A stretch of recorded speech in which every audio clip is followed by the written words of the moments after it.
जय हिंद विद्यार्थी मित्रांनो, आपण आज मागील पोलीस भरतीमध्ये आलेला प्रश्न बघणार आहे. जो खाली स्क्रीनवर प्रश्न दिसतो विद्यार्थी मित्रांनो, तो आपल्याला काय करायचं सोडवायचा आहे. तर बघा, प्रश्नामध्ये आपल्याला काय सांगितले, तर एका संख्येची 7 पट बरोबर आणि 4 पट यांची बेरीज किती दिली आपल्याला? 66 दिली. किती दिली आहे? 66.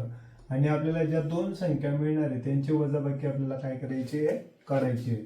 तर ह्या प्रकारचे प्रश्न कसे सोडवायचे तर लक्ष घ्या.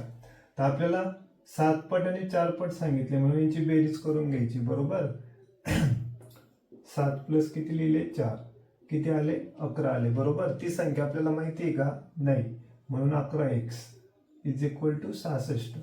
आता आपल्याला x ची व्हॅल्यू काढायची म्हणून 66 भागिले किती करायचे? 11 करायचे. कारण की ते इथं गुणाकारामध्ये तिकडे जाताना भागाकारामध्ये चालले जातील.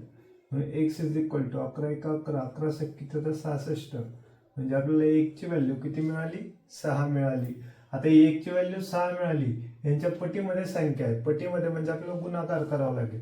म्हणजे आपल्याला 7 गुणिले किती करायचे? 6. आणि 4 गुणिले किती करायचे? 6 करायचे.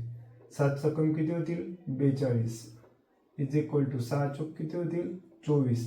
आता या दोघांमध्ये आपल्याला काय सांगितले? वजाबाकी. दोन संख्या मिळाल्या ना, यांच्यामध्ये वजाबाकी. तर यांची वजाबाकी कधी केली तर यांची वजाबाकी आपल्याला किती मिळते? 18 मिळते.